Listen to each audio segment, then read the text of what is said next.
Ahora sí. Bueno, damos la bienvenida entonces a este nuevo ciclo del Seminario Anual de Escuela que tiene por objetivo trabajar en relación al Seminario 10 de la angustia, em, que bueno, que es un tema que elegimos y creo que de alguna manera, tal como dice la convocatoria, es una apuesta ética que apunta justamente al sujeto y su dimensión deseante. Em, Vamos a empezar entonces con el trabajo de Fabián Pérez, eh, analista de escuela. Bueno, buenas noches. Es un gusto dar comienzo al ciclo del SAE.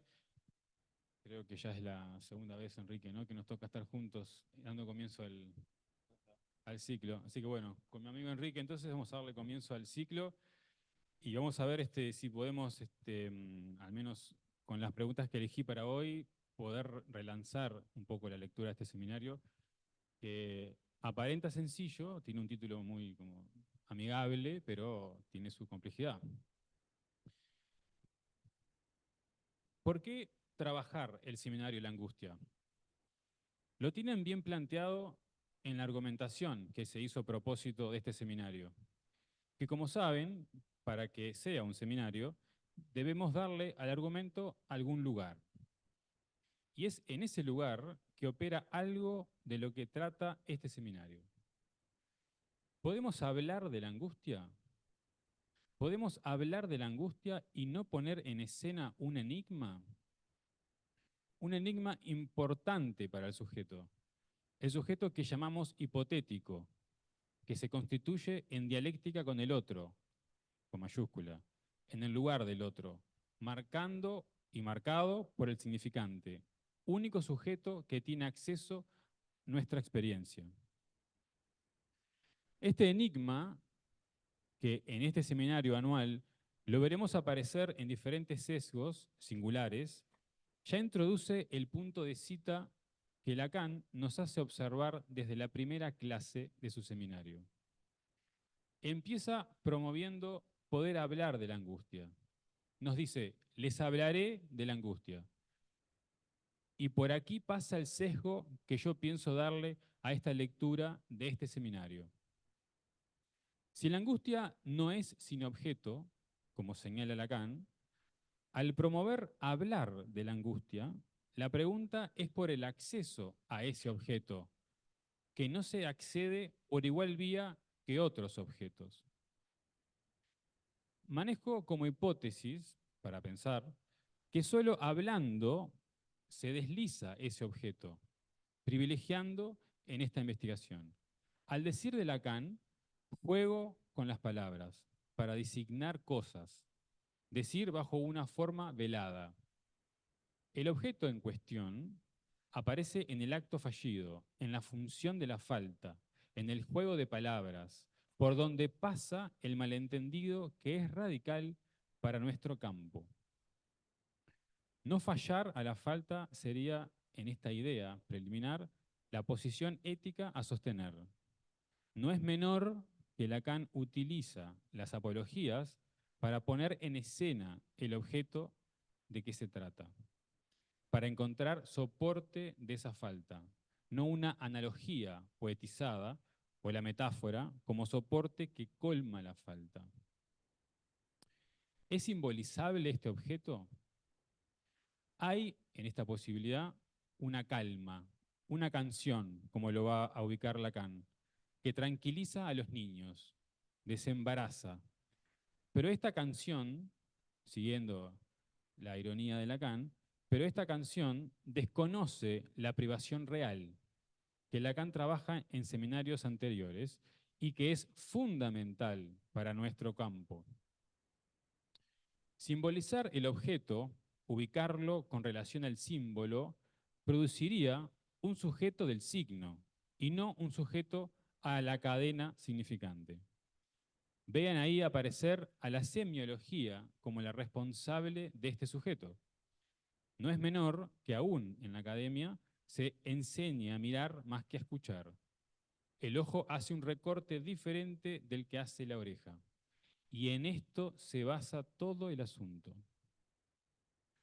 ¿Acaso basta con designar a la angustia para levantarla? Las formaciones del campo psicopatológico se explican por la defensa contra la angustia. Simbolizarla, es decir, definirla, que es lo mismo que delimitarla científicamente. ¿Cómo accedemos a ese objeto que no es simbolizable? Justamente por lo que queda afuera. Explico. Podemos avanzar con relación a ese objeto que Lacan lo ubicó con la letra A, como el objeto A, que según el sesgo que pienso darle hoy al asunto, ese objeto A no se presenta en lo social, ya que no es un objeto cotizable de intercambio. Ese es el lugar para el falo y sus equivalentes. En el esquema óptico, Lacan ubica al A como anterior a la constitución del estatuto del objeto común, comunicable y especularizable, como un objeto de deseo, y un sujeto que ubicamos en estas contiendas que es portador del falo. La lógica sería la promoción del falo en el lugar de A. Pero solo cuando ese sujeto se ve en tanto falta para el otro, en la pregunta ¿qué me quiere?, y ubica a ese objeto de deseo ya no como potencia de su ser, aparece la angustia. Es la entrada del A en el mundo de lo real, que no hace otra cosa que volver. Es el límite de la constitución de la imagen especular, del yo. La letra A designa un puro de identidad, no significante ni palabra o metáfora. Propone un fuera de significación. La señal de la intervención del objeto A es la angustia. Este objeto A, Lacan nos los da como una hostia, nos dice. Hay algo perdido, concebido como pedazo de cuerpo. Algo de lo real llega al saber.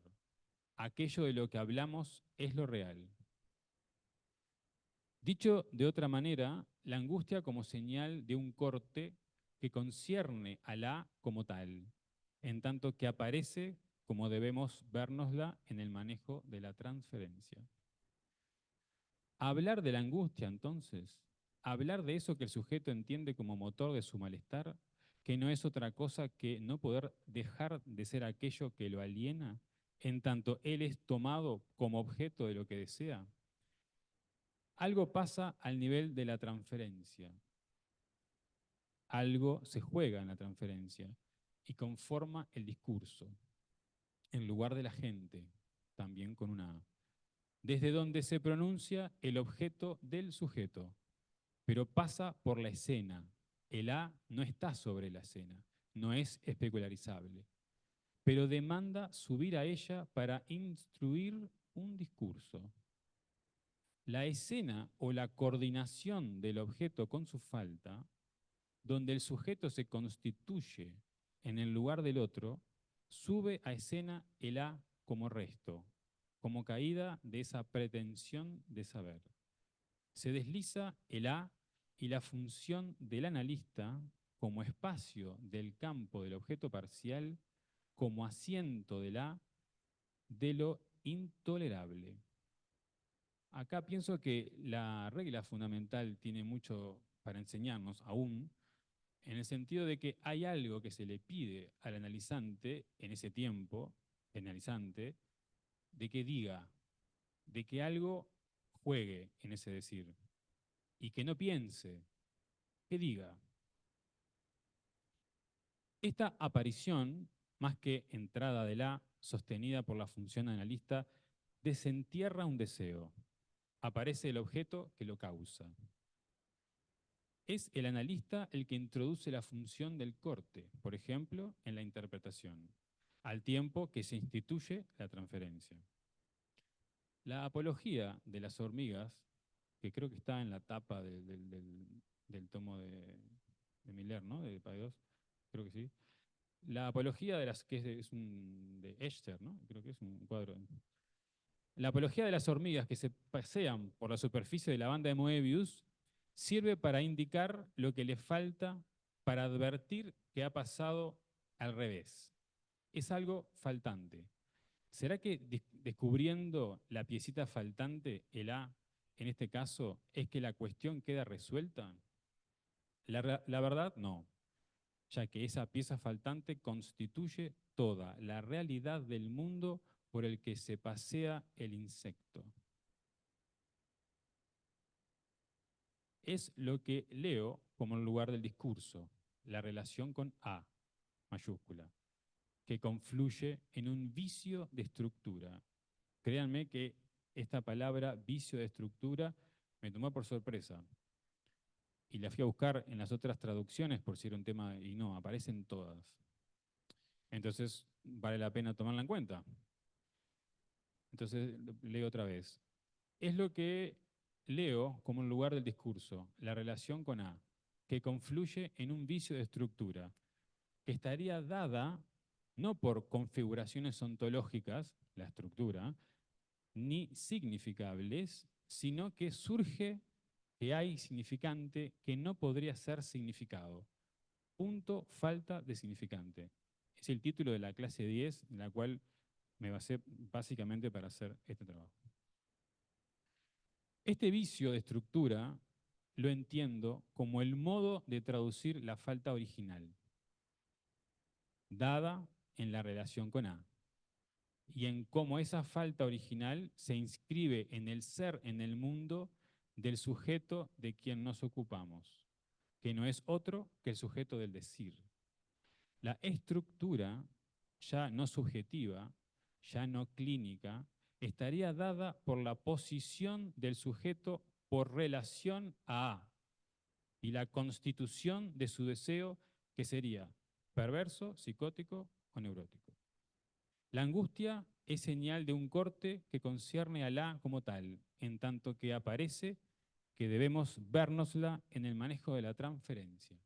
Para terminar entonces, la estructura del sujeto es en transferencia. Gracias.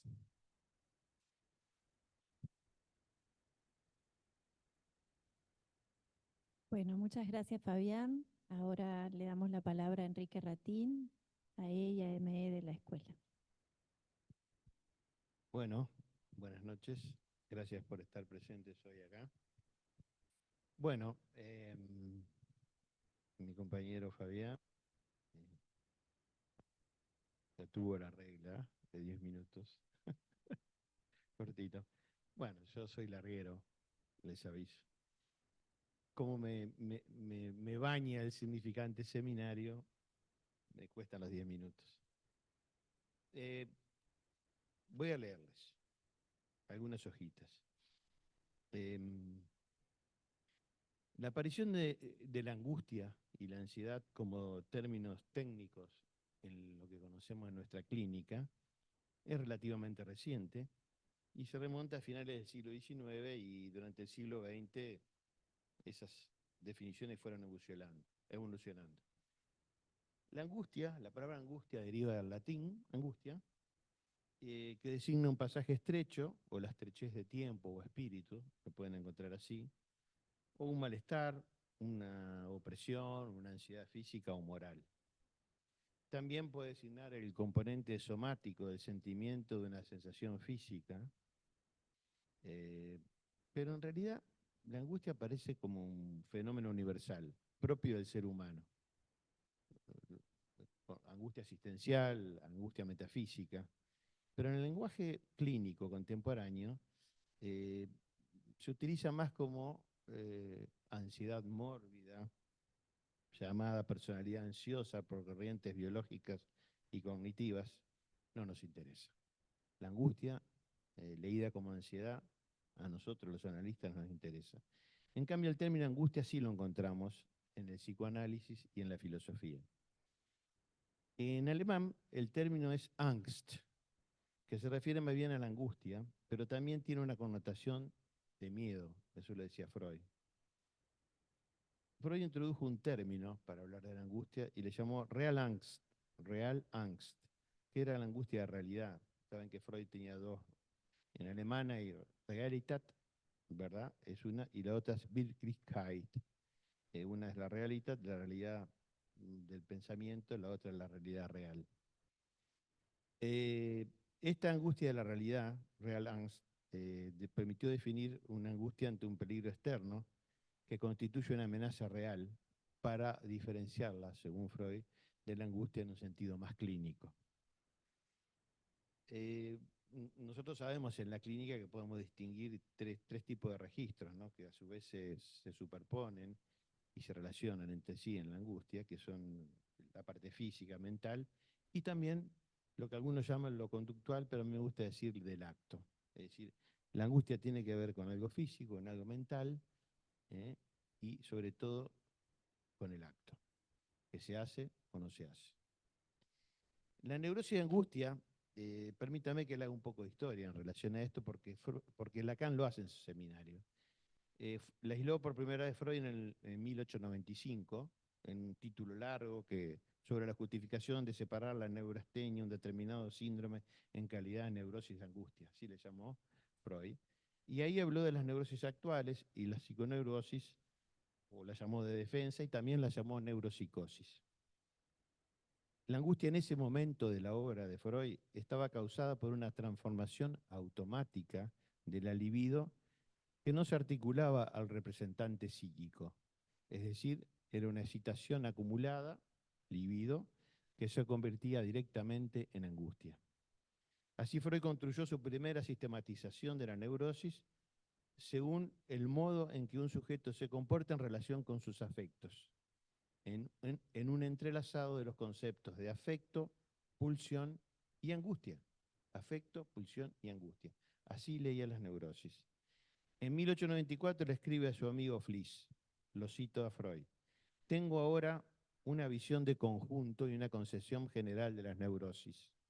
Conozco tres mecanismos: la conversión de los afectos, histeria de conversión; el desplazamiento del afecto, obsesiones; y por último, la transformación del afecto, neurosis de angustia o melancolía.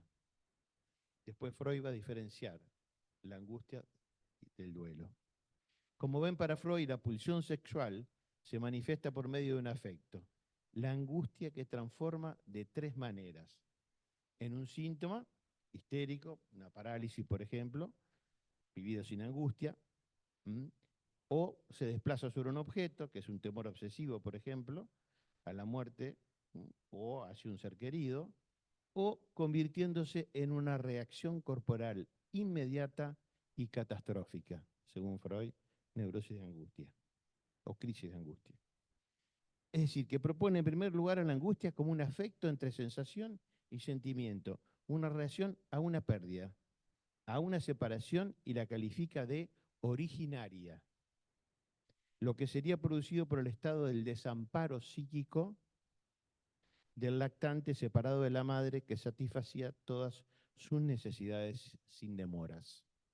Todo lo que yo voy a leerles acá de Freud está en el seminario de la angustia de Lacan. Está sugerido en la lectura y dicho por él en parte.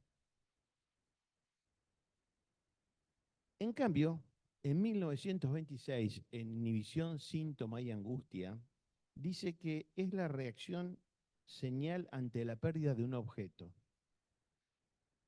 ¿Cómo lee Lacan eso? Lacan lee ahí que la angustia no es la señal de una falta, sino de la falta del sostén que aporta la falta. Lo más angustiante se produce cuando la relación sobre la cual el sujeto se instituye, la de la falta, que produce deseo, es alterada, es decir, cuando no hay posibilidad de falta. De esta manera se puede inferir que no se trata de la pérdida del objeto, sino más bien de la presencia de los objetos. Esto tiene relación en lo que planteaba Fabián. En esta reformulación, Freud ubica a la represión no ya como causa de la angustia, sino como consecuencia de esta. Se trata de haber pasado por el complejo de Edipo. Se pasa entonces de la angustia de castración a la angustia por conciencia moral, temiéndose entonces la pérdida de amor del superyo, lo que daría lugar a su ira y por ende al desamparo. Se trata ahí de la angustia que sobreviene en un sujeto en el momento de la fase fálica. Es un afecto señal en reacción al peligro de la castración en un tiempo en el que el yo del sujeto intenta sustraerse a la hostilidad de su superyo, ya que la angustia de castración es el referente del síntoma y el motor de la represión. Angustia de castración, referente del síntoma y el motor de la represión. El no querer saber nada acerca de la castración.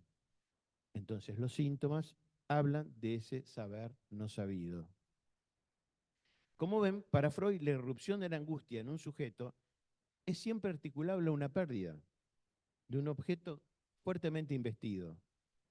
En la primera teoría de la angustia, por así decirlo, en esa formulación se trataba de la pérdida de la madre. En el otro, el falo.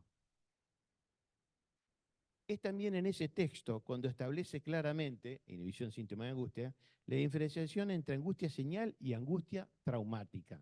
Lacan también lo toma en su seminario. En angustia traumática vemos que cae la otra escena psíquica. Es una suspensión de la significación.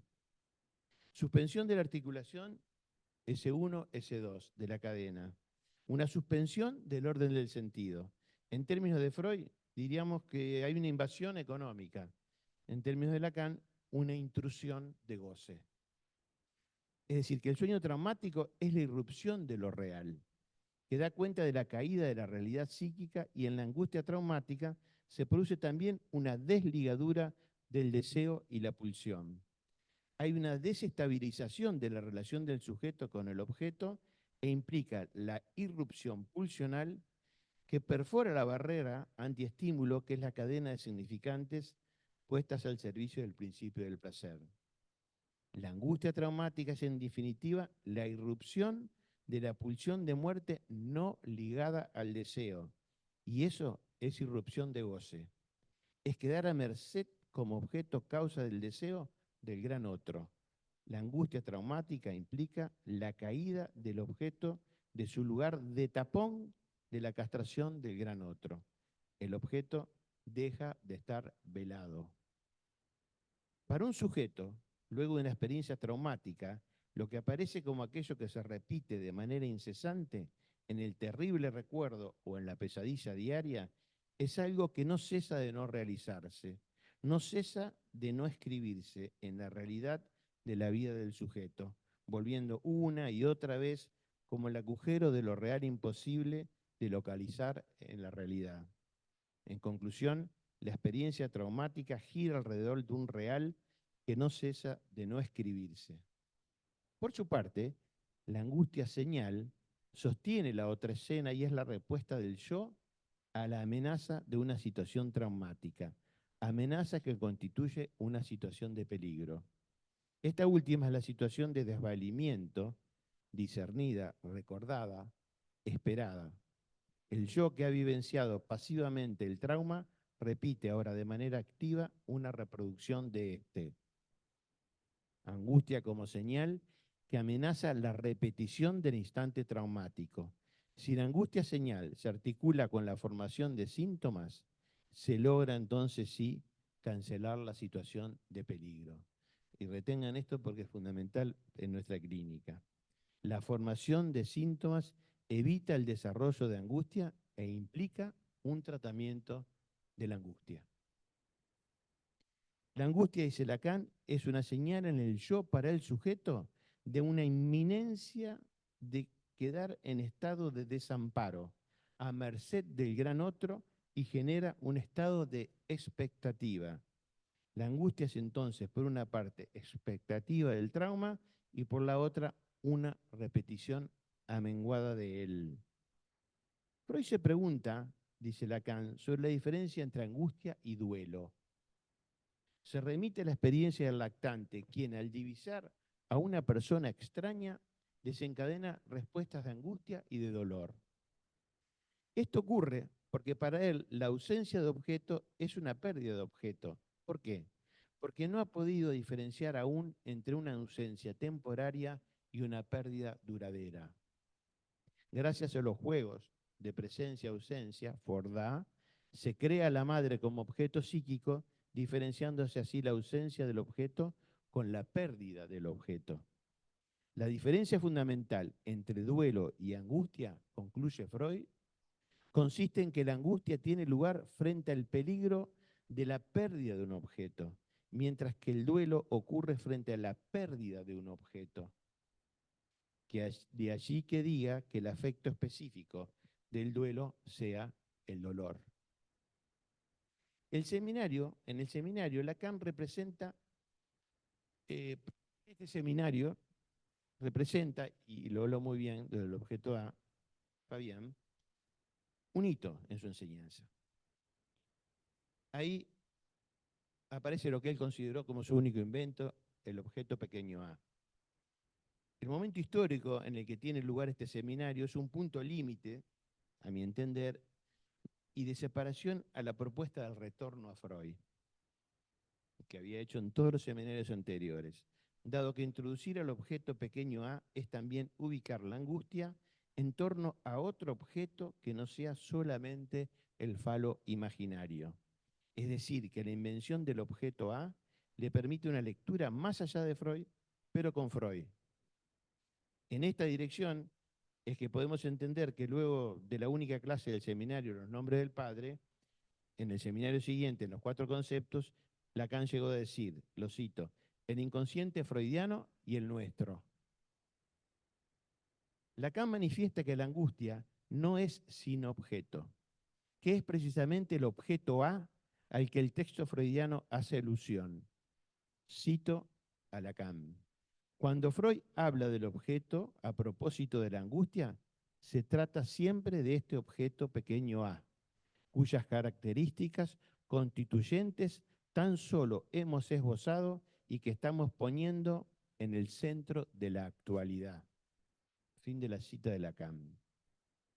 El 14 de noviembre del 62, en lo que concierne al afecto, se basa en haber explicado de manera más precisa la constitución del deseo de un sujeto y dice, cito, el afecto que nos solicita consiste siempre en hacer surgir lo que el deseo de un sujeto comporta como consecuencia universal, es decir, la angustia. Fin de la cita. Para Lacan el afecto siempre se lo encuentra convertido, desplazado o invertido. Siempre está a la deriva, al igual que la pulsión no está reprimido. Lo que está reprimido del afecto, dice Lacan, lo cito, son los significantes que lo amarran. Fin de la cita.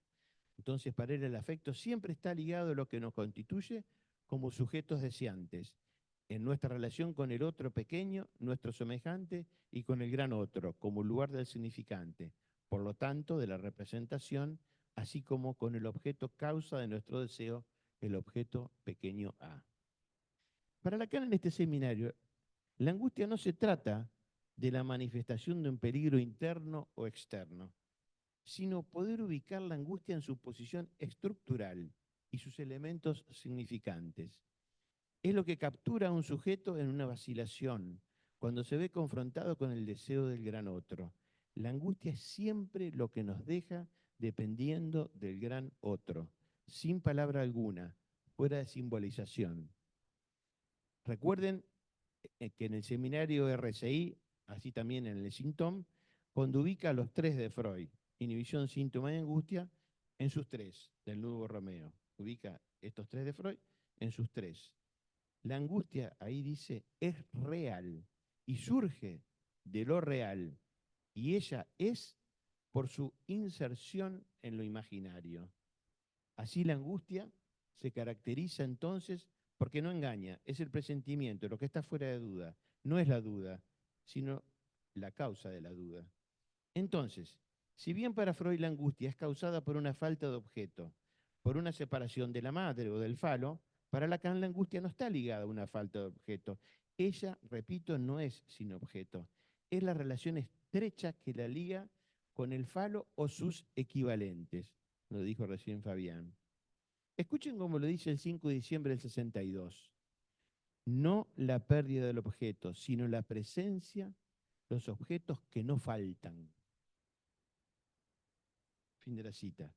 Entonces, digamos que surge siempre en relación entre el sujeto y el sujeto perdido, aún antes de haber existido, aquel del que habla Freud en el proyecto de una psicología para neurólogos y que llamó La Cosa, y que volvemos a encontrar sus rastros en las formas del síntoma o en las formaciones de las inconscientes.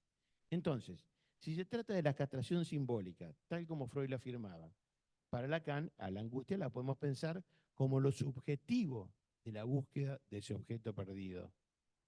Sobreviene en un sujeto cuando ese objeto, equivalente metonímico del falo, estructuralmente ausente, se convierte en un objeto de reparto o de intercambio. Recordemos que para Lacan no hay imagen posible de la falta. A partir de ese seminario, Lacan le va a dar un giro, esto también lo planteó en parte Fabián, le va a dar un giro a su teoría de lo especular. Ya no todo investimento libidinal pasa por la imagen especular, dice ahí en el seminario, sino que hay un resto.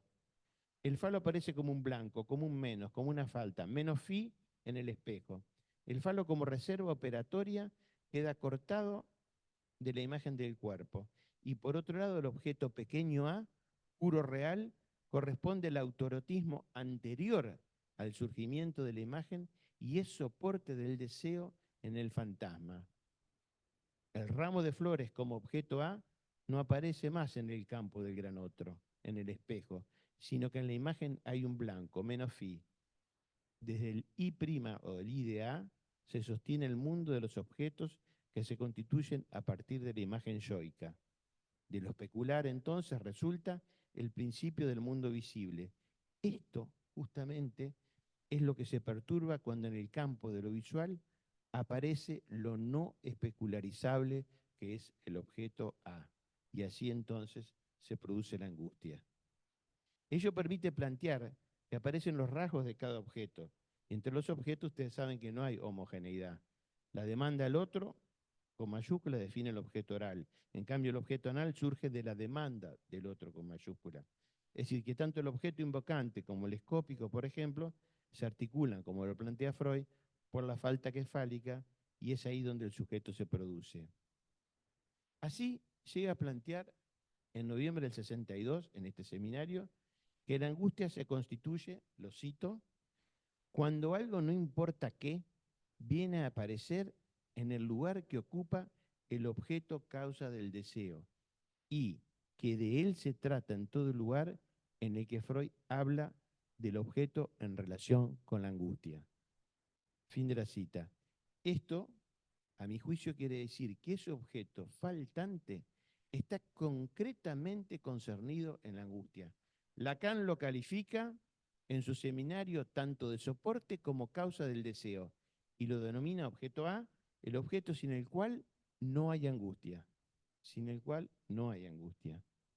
Lacan, lean acá en esto la explicación de uno de los aforismos tan repetido por lo que a mí me gusta llamar los Lacan loros, cuando repiten en Lacan es que la angustia sobreviene cuando falta la falta. Yo le llamo Lacan loros a lo que pasan citando estas cosas. Hacen memes incluso con eso. Para que un sujeto pueda ser deseante, dice Lacan, es necesario que un objeto causa de su deseo pueda faltarle. Que ese objeto A llegue a no faltar nos precipita como sujetos en la situación de la inquietante extrañeza, de lo unheimlich. Es entonces cuando surge la angustia. Según Lacan, hay una estructura de la angustia que siempre se va a revelar enmarcada en una escena fantasmática, donde viene a inscribirse lo inquietante, lo innombrable. Cuando en un sujeto no está preservado el lugar de la falta, su imagen especular, habitualmente atornillada al espejo, se desprende y se convierte en imagen de un doble autónomo y sin anclaje, fuente de terror y de angustia. Así para Lacan, la angustia no es la señal de una falta, sino la manifestación para un sujeto de una falta de ese apoyo indispensable que para el sujeto es la falta. Perdónenme la reiteración, pero es importantísimo. Entonces, lo que engendra la angustia de la pérdida del seno en un bebé no es que ese seno pueda llegar a faltarle, sino que lo invada con su omnipresencia. Es la posibilidad de su ausencia la que preserva para el niño un más allá de su demanda, constituyendo así un campo de la necesidad radicalmente separado del campo del deseo. El 5 de diciembre del 62, en el mismo seminario, dice, lo cito, no la pérdida del objeto, sino la presencia de los objetos que no faltan. Fin de la cita. Toda respuesta que pretende colmar acarrea el surgimiento de la angustia.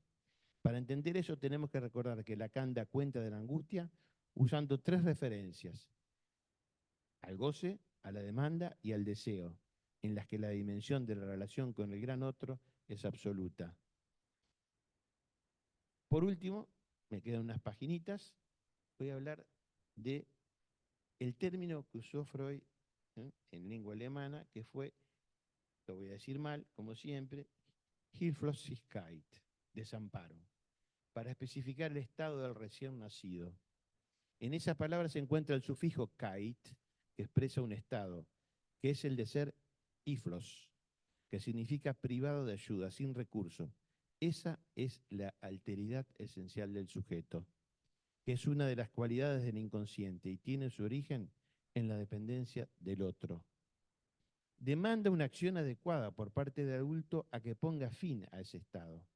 Ello explicaría el origen de por qué en el adulto el desamparo puede caracterizarse como la situación traumática por excelencia en la generación de angustia. Es la hipótesis inconsciente que hace el Infans de que más allá de la madre hay una experiencia engañosa del lenguaje, revelando que ella es portadora del agujero del lenguaje. Freud en el 26 calificó esa forma de angustia de originaria. Es la que se producía por el estado de desamparo psíquico.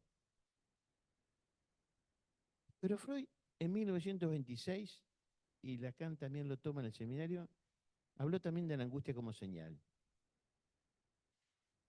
Como la forma que encontré de leer, más allá de lo que Lacan mismo propone en ese seminario, fue con el seminario El deseo y su interpretación, en el 58. Refiriéndose al grafo del sujeto, voy a hablar de lo que tiene que ver con el desamparo. Fui para atrás en la obra de Lacan, como hay que ser, porque no hay un primero, un segundo ni un último Lacan. Y dice ahí en el 58, lo cito, esta representa la tercera etapa, la tercera forma, la tercera fase del esquema. Recuerden, ¿no? El esquema del grafo. Está constituida por esto, que es que en la presencia primitiva del deseo del gran otro, como opaco, como oscuro, el sujeto está sin recurso. Está, dice Lacan, Hilflosigkeit. Empleo el término de Freud, dice Lacan. En francés, sigue diciendo Lacan, esto se llama détresse, el desvalimiento del sujeto. Sigue diciendo Lacan, ahí está el fundamento de lo que en el análisis ha sido explorado, experimentado, situado como la experiencia traumática. Y sigue diciendo Lacan, Freud nos dice que la angustia se produce como una señal en el yo, sobre el fundamento de la Hilflosigkeit, a la cual está llamada como señal a remediar.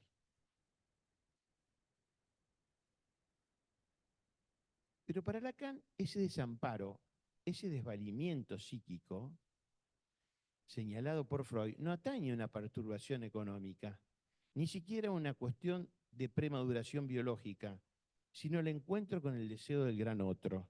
El desamparo y la angustia concomitantes surgen del encuentro con ese deseo, derrumbe de la idea del reconocimiento al señalar un punto de exclusión del sujeto, un no saber qué soy para el deseo del gran otro. Citado por Fabián, ¿qué me quiere? Es el rostro hostil del gran otro, como habla Lacan, precisamente del Hilflosigkeit. Ese gran otro con enigmático deseo que puede querer nuestra muerte. Hilflosigkeit insuperable, especifica Lacan. Así Lacan ve en la Hilflosigkeit freudiana una prueba inexorable para volver a atravesar en el final de una cura.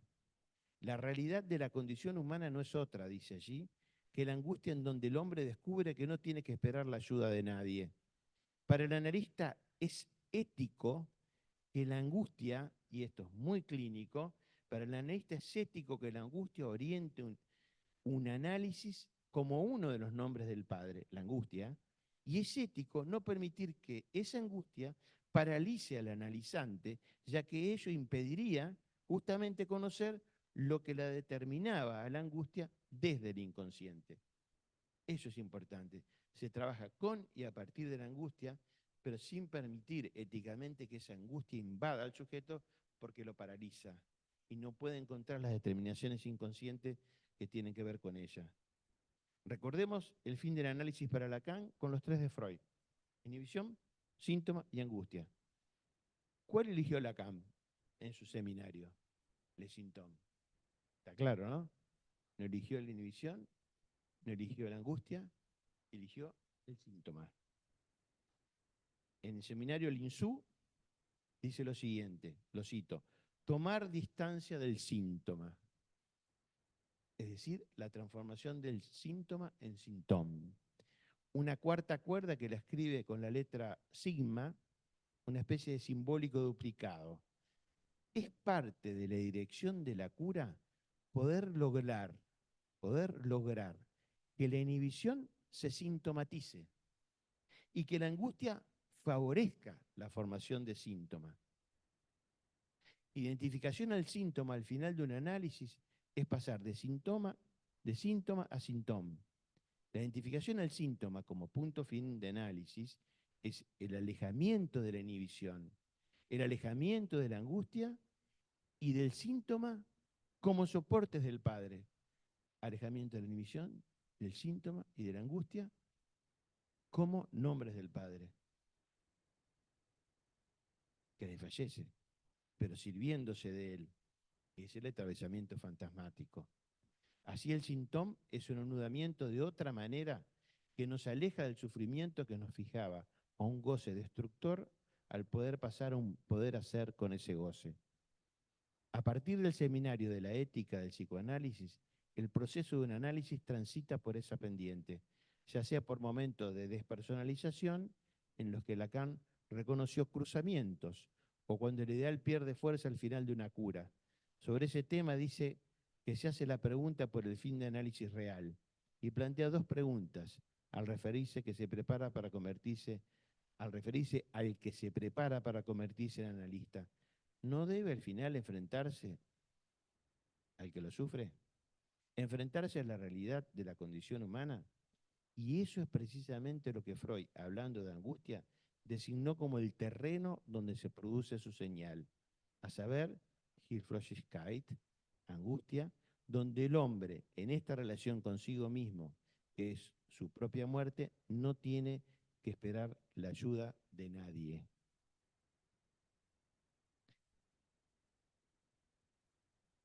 A lo largo de la vida puede recordarse que el sujeto se enfrenta a peligros que podrían parecer infinitamente más ligeros que el original. La angustia se confronta entonces al sujeto retroactivamente con esta experiencia de peligro absoluto y vital, incluso ante amenazas que parecen mucho menores. Lacan consideraba que esta relación del sujeto con el deseo del gran otro es más primitiva que la angustia, y la experiencia del desamparo perturba inalterable a lo largo de la vida. Es, dice Lacan, estructural. Experiencia impensable e incomunicable, pero que precisamente por esto cuestiona cualquier reflexión sobre sus límites, con más razón cuando toma como objeto formas de angustia, algo que hoy parece ser nuestro horizonte común de pensamiento, una especie de real absoluto frente a lo cual el Hilflosigkeit no puede esperar cosechar ninguna imagen de las posibilidades que se asocian a las experiencias que describe, un impensable tanto individual como colectivo. Hoy el lazo social, a mi juicio, angustia y enarbola nuestra desconfianza. Por ello mismo nos permite sospechar de una resolución del futuro el que nos auguran daños colaterales sin retorno. Es el lazo social dominado por sujetos que sostienen, por ejemplo, la tiranía de los mercados. Hay un decaimiento de la transferencia al saber en favor de un deseo de eficacia, que atestúa un paso muy efímero por el dolor. La estabilidad psíquica del sujeto parece ser desalojado del amparo que podría proporcionar la relación con el semejante. Se ha ensamblado una promesa virtual de un encuentro con el otro sin compromiso y sin responsabilidad. Gracias. Y perdón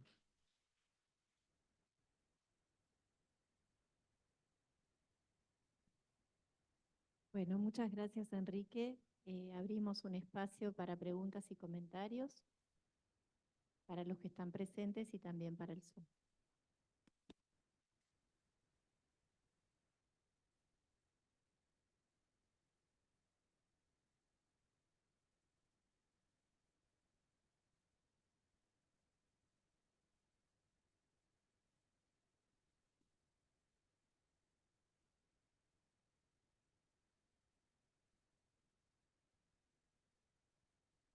Bueno, mientras arman alguna pregunta, quería agradecerles a ambos por los trabajos. Fue mucho, me parece que dialogaron entre sí. Y me gustaba mucho esto que traías al final, Enrique, porque me quedaba pensando, ¿no? En esto de devolverle la dignidad al síntoma, que tanto decimos, y de alguna manera la elección de este tema no tiene que ver con devolverle la dignidad a la angustia, en el sentido que vos planteabas, lo que implica la formación de síntomas justamente a partir de la angustia. Si no es sin angustia, se va a poder producir un síntoma que puede interrogar al sujeto. Justamente estamos en un tiempo donde todo es medicable, entonces, bueno, si tenían algo que pudieran decir en relación a eso. Bueno, está bien, estoy totalmente de acuerdo con lo que decís. Es más, creo que el argumento de la convocatoria del Seminario Anual de Escuela lo dice claramente. Es más, fue ese fundamento de la persona que lo escribió, no sé quién fue, este, que me dio pie a hablar de esto último, ¿no? Yo creo que esta dimensión de la inhibición y el síntoma de angustia son, como se puede escuchar a partir de lo que leí y de lo que habló también Fabián, es innegable que es la condición básica del sujeto. Hay quienes se las arreglan y no precisan de un análisis para pasar del síntoma al síntoma. La verdad que tienen suerte, no pagaron un análisis. Pero bueno, no es mi caso y creo que de muchos de acá tampoco. Y lo que me parece que estamos en un momento donde nuestra cultura, llamémosla así en términos bastante amplios, digamos, precisamente no permite funcionar la falta, ¿verdad? Creo que es la proliferación de los objetos, digamos, lo cual pone en riesgo este soporte de la falta, como decía Lacan. ¿Por qué hay tanta depresión hoy en día? Es una hipótesis que vengo diciendo hace muchísimos años. ¿Por qué está tan en boga la depresión? Bueno, más allá de la farmacéutica, la biopolítica que es vender antidepresivos, más allá de eso, está bien que existan, no tengo nada contra ellos, pero yo creo que si está en juego más que nunca la depresión es justamente, ¿no? Porque lo que hay es privar al sujeto de la posibilidad hasta incluso de deprimirse.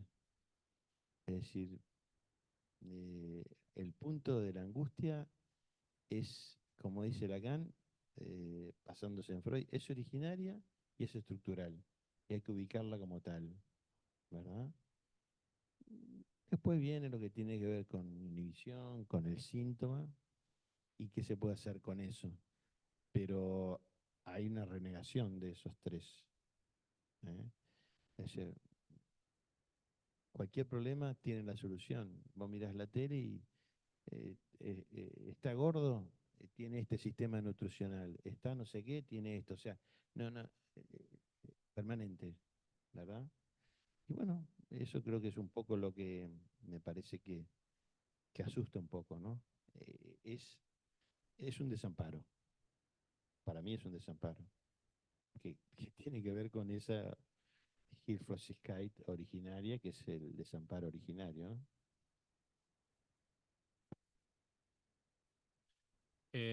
Yo, en esta vuelta que me toca ahora de dar cuenta un poco de lo que dije, quería primero contar que la experiencia de este lado es que pensaba pasarle a Enrique un papelito de 3 minutos, pero le tenía 7 páginas más. Era como un poco grosero, por eso no lo hice. Eso primero. ¿Qué? Sí, sí, no, está bien, por eso fui condescendiente. Pero me parece que hay algo que Enrique dice que lo estoy pensando distinto.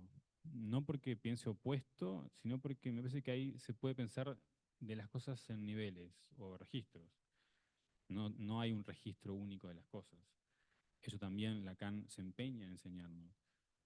Son 3 registros que hacen uno, un sentido de 3. Si lo pensamos así, podemos decir que lo que mueve al mundo es la falta.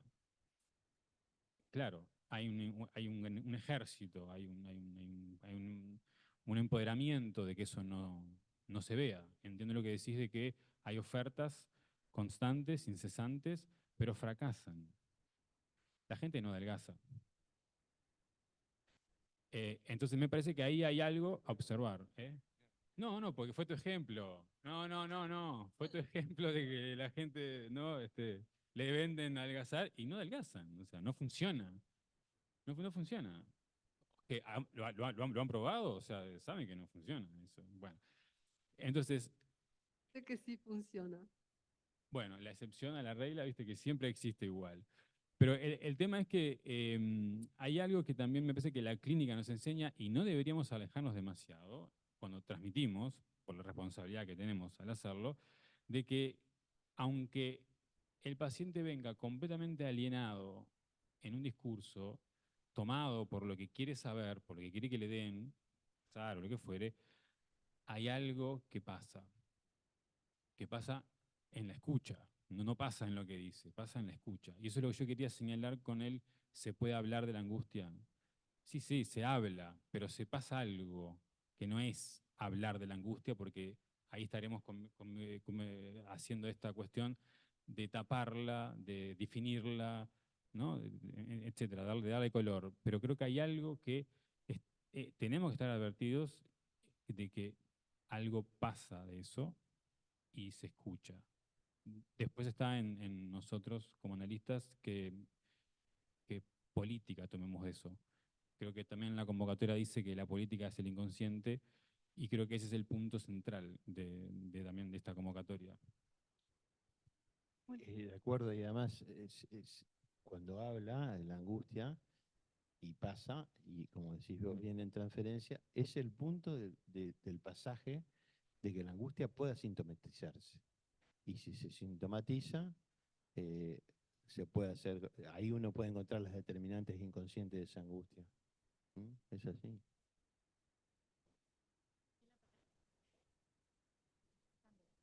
Bueno, muchas gracias a los dos. Fueron muy buenos los trabajos. Y me quedé pensando un poco en relación a los dos, un punto en común que los dos trabajaron. Pero en principio quiero preguntarle bien a Fabián, ¿cómo fue el título que vos le pusiste a tu trabajo? ¿O no tiene título?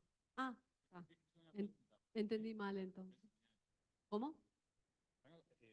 Empiezo con una pregunta que es ¿por qué el seminario de angustia? Algo así. Ah, ¿Por qué trabajar en el seminario? entonces entendí mal. Pero bueno, cuando vos decís que algo pasa en la escena de la transferencia, creo que ahora estabas un poco respondiendo a eso que planteabas en relación bueno, a esta angustia que aparece en la escena y la cual vos proponés que se hable, que evidentemente lo plantea Lacan en el seminario, como bien lo planteaste. Bueno, nada, creo que la pregunta me la respondiste en esta segunda oportunidad que hablaste. Pero le quería preguntar a Enrique, digamos, también en relación a esto, a esta ética que proponés para el trabajo con la angustia en la clínica, a ver si podías hablar un poquito más de eso puntualmente. Muchas gracias a los dos. Bueno, a ver, tal vez al contestarte, eh, mm, tal vez al contestarte repite un poco lo que dije, pero a ver, eh, cuando un sujeto, eh, a ver, clínicamente, como decía en principio, hay muchos compromisos, muchas manifestaciones de la angustia. eh, puede llegar al punto extremo. Recién hablaba Fabián y yo corroboraba de que es necesario que hable la angustia, pero hay momentos en donde el sujeto no puede hablar. Como la angustia es tan grande, digamos, que el sujeto no habla, ¿verdad? No puede hablar, por diversas razones. Eh, Podemos tomar el punto de sueño traumático, de angustia traumática, como lo puse en el trabajo. Podemos tomar el punto de la melancolía, como decía Freud, en una de sus tres opciones, cuando le decía Fliss, la última era la neurosis de angustia o melancolía, decía, pues, y ahí después, en División Síntoma de Angustia, él lo va a dejar más claro cuando habla del duelo, ¿no? Entonces, la angustia puede llegar a los extremos, digamos, eh, en donde no hay palabra. Entonces, yo creo que es ético que en un análisis eh, haya un recurso que tiene que ver con lo que manejamos también cuando trabajamos en el seminario del acto, en una frase tan fea como manipulación de la transferencia, en donde nos tenemos que ver con el trabajo transferencial como analistas, en donde el sujeto puede hablar, que esa angustia empiece a hablar. Y si empieza a hablar, no hay otra. Si empieza a hablar y se trata de un neurótico y no de un sujeto psicótico melancólico, se va a sintomatizar. Y ese es el punto ético ¿eh? que me parece que es importante en la clínica. Ese es en el extremo. En otra punta está cuando la angustia no tiene ese punto eh, absoluto de no poder hablar el sujeto, sino que el sujeto habla de su angustia, ¿verdad? De lo que la angustia tal cosa, tal otra. Bueno, si es un neurótico, como lo dije en el texto acá, basándome en lo que Lacan propone en su relectura de Freud, tiene que ver con una cuestión superyoica, tal vez, es decir, que pasa por posedípico, digamos, por así decir.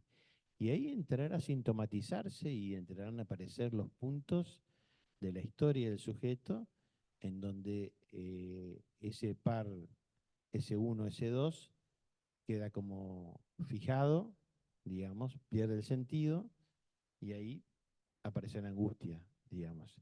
Es necesario que se relance nuevamente. Y digo que es ético no mantener a un sujeto en un análisis todo el tiempo con la angustia. ¿Mm?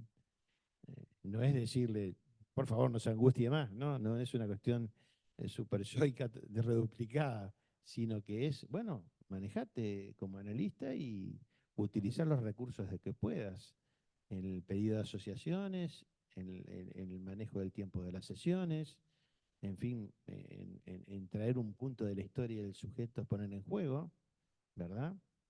Hay muchas formas de el trabajo con la transferencia para que eso pueda propiciarse. Leo un comentario que hay en el Zoom y ya te paso la palabra, Andrés.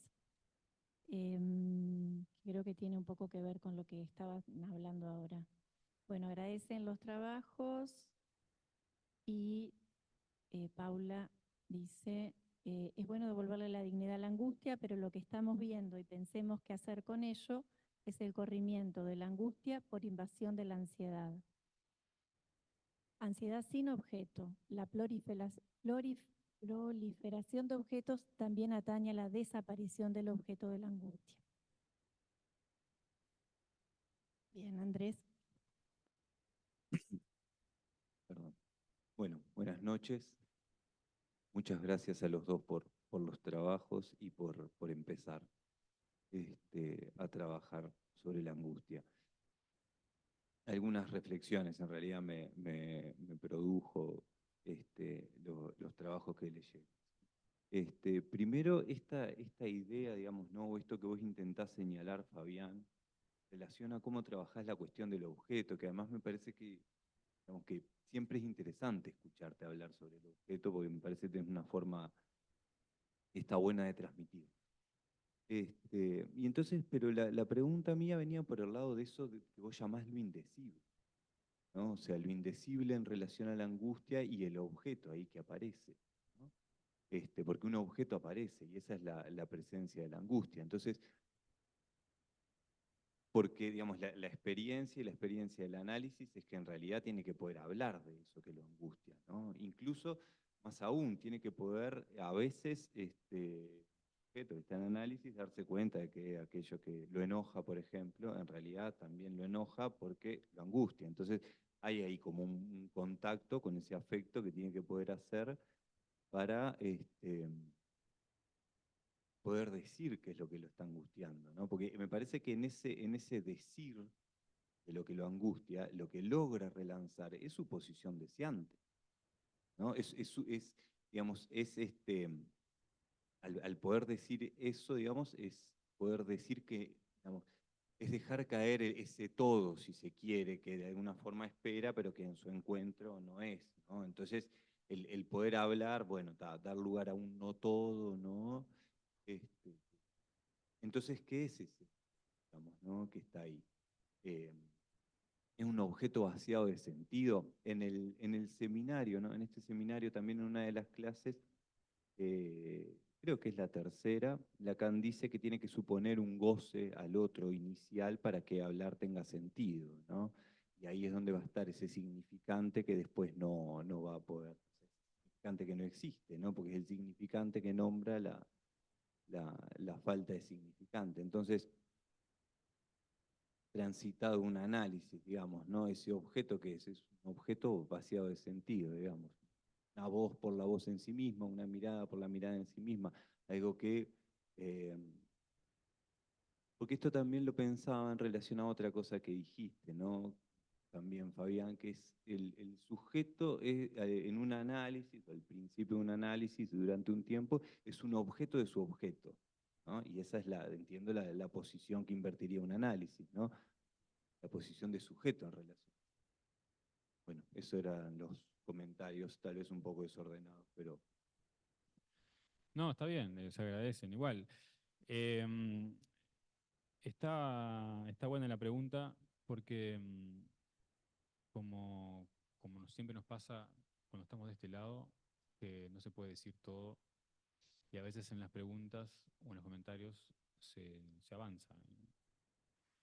De todo lo que dijiste, me hizo acordar una frase de Gerard Pommier, que fue una de las primeras cosas que yo leí de él, de un libro chiquito, azul, que se llama El desenlace de un análisis, creo que ahí dice que nadie se cura hablando, ¿no? Solamente articulando la palabra en transferencia.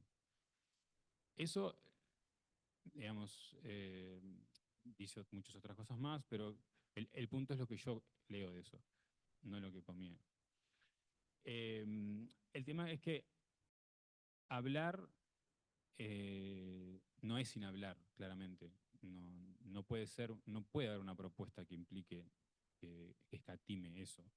Ahora, lo que me parece que yo leo en estas clases que yo tomé del seminario, que no fue todo, fueron apenas 3, 4 clases, me topé con esto, con esta cuestión de que ese objeto A, que no puede ser simbolizado, por todo lo que ya dije, que lo tomo casi textual del seminario, yo no lo metaforizo yo, digamos, para que pasara, ¿no? El efecto de lo contundente que como Lacan lo trae, que me parece que es más el efecto de lo que se dice que lo que se dice en análisis. Creo que ahí está el punto de lo que conmociona en la escucha o en la oreja del analista, no tanto la palabra que usó para mencionar A o B, sino lo que genera. En la clase 10 de este seminario, al final, acá nace un comentario de un trabajo de Marguerite Little sobre un trabajo que era la respuesta total del analista, algo así, donde ahí él sitúa la angustia al lado del analista, que me parece que también es sensato ese punto y que tiene que ver con esto, con que algo de lo que se dice toca a los dos, o sea, en lo que se dice en el análisis no hay un decir eh, bidimensionado, digamos, es un solo inconsciente que está en juego. Entonces creo que hay algo ahí que el analista tiene la responsabilidad de eso comunicarlo. eso que escucha, eso que le detiene, ¿no? Y yo escuchaba a Enrique y capté, por ejemplo, cuando él decía, ¿no? No tiene que esperar la ayuda de nadie, cuando se refería, me parece, en el párrafo sobre el fin de análisis, ¿no? Sobre esperar su muerte, ¿no? Que es una frase contundente, pero quiero decir, más allá de lo que esa frase quiere decir, hay algo que queda como pegado en la oreja cuando uno escucha y molesta. Y eso no puede ser significado, eso tiene que ser eh, dicho varias veces. Creo que un análisis puede valerse de esas vueltas justamente, de lo indecible, de eso justamente. Ahí está el punto donde me parece que hay algo que opera en un registro que no sea solo el simbólico, porque hablar es de lo real también. Entonces creo que hay algo que este objeto que viene de lo real, como Enrique lo señala, que lo avanza en el seminario, eh, tiene que ver con eso, con situar en la clínica ese objeto, no es para nombrarlo o para simbolizarlo, simbolizará todo lo que quiera, pero ese objeto cuando pasa, algo calla. Ese es el punto. No calla en el decir, pero algo produce un efecto sujeto que genera algo en la escucha del analista, que es lo que decía en la manipulación de la transferencia. Me parece que eso es lo que yo pude leer de estas clases que me llamaron la atención por lo sencillo de la transmisión en este punto. Esto tan difícil de decir que me cuesta mucho poderlo transmitir porque es de un sentido muy específico, no es hablar de un análisis en general, es hablar de una cuestión puntual que sucede en la escucha del analista. O sea, que eso habilita a la posición del analista a sostener ese A. O sea, que creo que cuando se capta algo de la emoción o del afecto, creo que con más razón debería hacernos saltar de la silla, ¿no? En ese sentido. Algo ahí se capta. Y eso tiene que ser comunicado. Bueno, hay un comentario en el Zoom, una pregunta.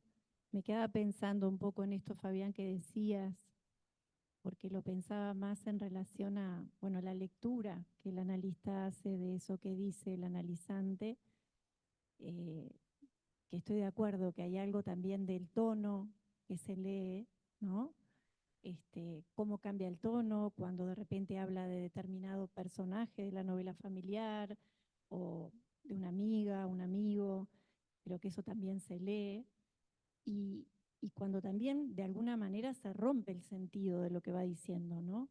Que ahí me parece que es ese corte y ese traspié el que habilita que algo de lo inconsciente se produzca. Pero claro, en el caso que Enrique decía, ¿no? De que hay momentos que, bueno, vaya si tendrá que ver con la manipulación de la transferencia, donde el sujeto no puede hablar, está tan tomado por la angustia o bueno, los equivalentes, como planteaban en el chat, que a veces lleva un buen tiempo hacer entrar el elefante al picadero, ¿no? No sé si era el elefante o el caballo, pero bueno, entonces me parecía que ahí también eso de maniobrar la transferencia para que algo se pueda empezar a decir. Sí, quería agregar algo que me dijo Enrique, que creo que está bueno que lo pueda también avanzar, que esta comunicación que yo decía no es por la vía de la interpretación, o sea, ¿no? Que es por ahí que llega también, en ese corte que produce la interpretación.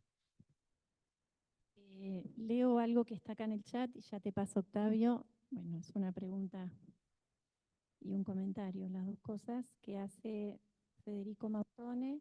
Agradece los trabajos y pregunta, ¿qué piensa de quienes plantean que el fin de análisis no puede terminar con un síntoma porque sería una estafa, ya que algunos ya vienen con un síntoma? Parece una lógica evolucionista, claro, como la del primer, segundo, tercer Lacan, también mercantil, pero me pregunto por la diferencia entre el síntoma de entrada de algunos y el síntoma de salida, si es válido llamar a ambos síntomas, ¿sigue siendo el mismo concepto? Segundo, ¿qué lugar para la angustia en el fin de análisis? Bueno, son dos preguntas. ¿Qué lugar para la angustia en el fin de análisis? Bueno, son dos preguntas ahí para dejar picando.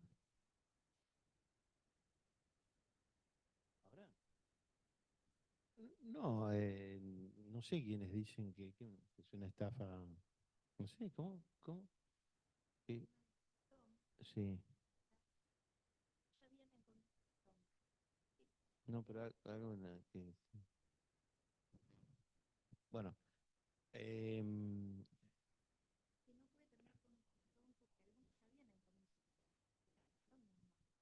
eh, cuando un sujeto pide un análisis, probablemente sea con esa parte eh, que Lacan dice, que Freud dice de la angustia que tiene que ver con el miedo, ¿no? Entonces, hay muchas posiciones en la vida del sujeto que va a analizarse, en donde algunas, digamos, tienen y ocupan su lugar. Habría que ver si eso realmente es un síntoma. Digamos, el punto es cuando se ponen en juego la inhibición, el síntoma y la angustia, y, y eso tiene que ver con poner en juego, estamos hablando del campo de la neurosis, siempre los nombres del padre, y yo creo que cuando Lacan da ese giro y duplica la cuestión simbólica y escribe con la letra sigma, ahí evidentemente hace ese pasaje de síntoma a síntoma, haciendo un recorrido por el alejamiento de esos puntos inconscientes que determinaron esas inhibiciones, esos síntomas y esas angustias, digamos, pasando, son productos del Edipo, tiene que ver, son nombres del padre, pero en un momento de eso cae, ¿verdad? Entonces, ahí es donde tal vez el sujeto, digamos, hace de su síntoma un síntoma.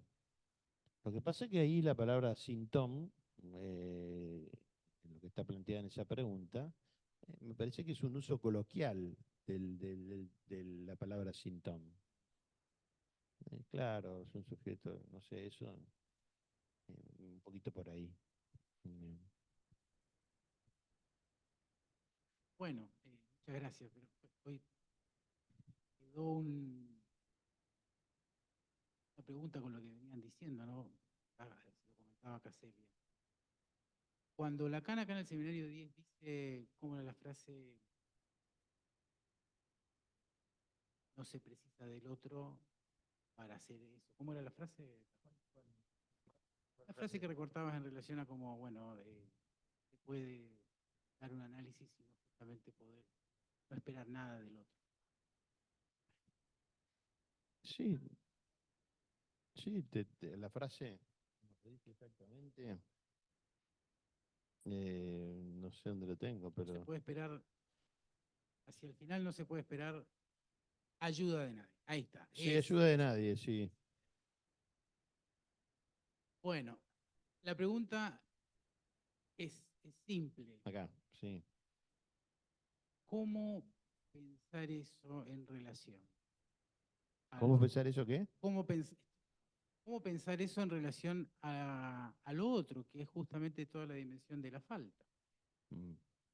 Porque me parece que hay como un deslizamiento a veces donde la falta como algo puramente de un sujeto, pero como un sujeto.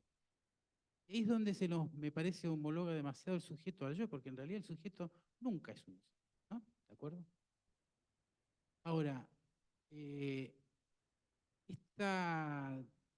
esos puntos me llaman la atención, que no solo están en el seminario 10 de la CAM, en otros momentos también. Parece, por eso, como un nudo, como sea como que ahí da cuenta del vicio de la estructura. El mismo. Porque me sigue sonando como un contrasentido. Solo si lo llevamos al terreno de la muerte, ahí sí. Ahí habría que leerlo así. Nadie puede ayudar a otro sujeto a morir. No puede esperar ayuda de nadie. Aunque las cosas que vienen pasando es que se da bastante ayuda para hacer morir a otros. o matar a otro. Esto que me parece que es un punto que nos atraviesa en el siglo XX, es decir, de la fundación del psicoanálisis hasta este tiempo también. ¿Cuál? Lo decías vos, la angustia viene del lazo social, en tanto siempre, y sobre todo en esta región del mundo, aparece apenas disimulando la amenaza de fragmentación, decía, pero en lo que están diciendo ustedes sería la indefensión, la carencia absoluta, fundante, lo que bien decíais y traías del alemán. Del alemán a la angustia neurótica hay una gran diferencia, ni más ni menos, el estadio del espejo, el complejo de Edipo, todo eso, toda la conformación del sujeto. Pero de todas maneras me parece que ahí Lacan da muestra, me parece, de su propio vicio de estructura, que todos lo tenemos, todos lo tenemos, todos nos tenemos con qué, básicamente, cómo vernoslas con el goce del otro. Satura el deseo. ¿Sí? Podríamos decir, siguiendo lo que ha sido lo que se ha podido recuperar de la biografía de Lacan, bueno, ese abuelo terrible que tenía Lacan, ¿no? Absoluto. No podía hablar ni el padre de Lacan, ninguna de las mujeres, por supuesto, ni el propio nieto. Es decir, eso que en sí mismo da miedo, que se va a estar recordando todo el tiempo. Y ahí es donde vuelve el asunto. Lamentablemente, el psicoanálisis es respuesta a eso, síntoma a eso, o síntoma a eso, no sé. El lazo social de la civilización se vuelve amenazante, ¿no? Eso que en los tiempos de la guerra Freud decía, bueno, lo único que tenemos frente a la pulsión desatada, como después se verificó con los nazis, es la ley y la cultura. Dicho, traducido en relación a lo que entendí, lo que traían ustedes. La única herramienta que tenemos de hacer del bla, bla, bla, de la palabra vacía, un acto de cura, es la transferencia. Es la transferencia y sosteniendo esa angustia sin anular al sujeto. Porque en ese mismo acto estamos, sí, ayudando al otro, sí, contactando con la propia historia allí de por qué estar ahí. ¿Por qué estar ahí como analista escuchando las mierdas, los meadas, los vómitos, los excrementos, los restos, ¿no? Que me parece que es el punto que quedé pensando en relación a, bueno, qué hacer con la angustia del analista. Yo creo que muchas cosas, pero la más que tendría cuidado es que sea la angustia del analista lo que conduzca a un análisis. Ahí es que con la angustia del analista habría que ubicarla en muchas cosas, pero en una no, o por lo menos interrogar ahí qué es eso. Que no sea la angustia del analista la que conduzca el análisis. El malentendido de esta pregunta que hace Federico por último, parece que tiene que ver también con el otro, ¿me puede ayudar o no? ¿El otro me hace falta o no? Giros que tiene el discurso lacaniano donde el seminario 7 o el seminario 10, por ejemplo, parece que el otro no me hace falta. Y lo leemos así en ese punto. Donde la falta tiene que ver con algo casi como endógeno del propio sujeto. Porque no tiene representación, porque no puede ocupar ningún lugar. Pero no. Ahí es donde me pongo, a ver, momento. La angustia no es, así, igual como el objeto A, una pura entidad conceptual y metafísica. Es, me parece, como lo dice en otro título de un seminario, de un otro con mayúscula a un otro chico, siempre, siempre. Y en eso que es el paisaje exterior, el umbel, o por donde aparece ese todo, por donde van las hormigas, es ahí donde justamente donde precipita la angustia. Es decir, en esa relación que se fractura entre la propia representación de sí y el lugar en el mundo, entre el imbel y el umbel. ¿Por qué digo esto? Porque me hacen evocar que cuando hablamos de la angustia fundamental, fundante, es de ese tiempo que podríamos decir entre que el bebé se empieza a reír a los 3 meses y el estadio del espejo. Es una manera, entre otras cosas, que Freud, Lacan, Winnicott y Klein le responden a otro rank donde ponía la angustia como el acto que quedó permanentemente en nosotros marcado por el nacimiento, ¿no? Porque esa es una de las teorías que está siempre pivoteando, fíjense, esa delirante teoría de Otto Rank. Porque ahí el problema que tendríamos es, siempre la angustia sería algo puramente intrapsíquico.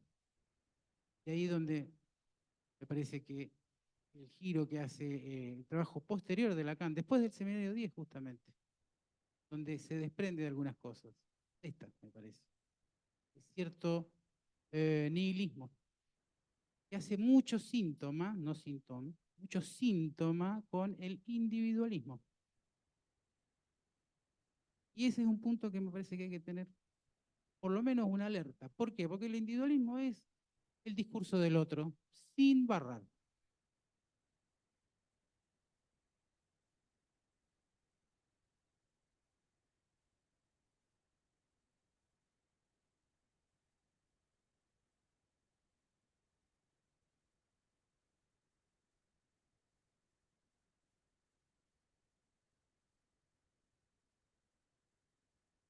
Bueno, si no hay más preguntas, damos por finalizada la actividad de hoy y los invitamos al próximo, que va a estar a cargo de Óscar Binagui y Andrés Musto.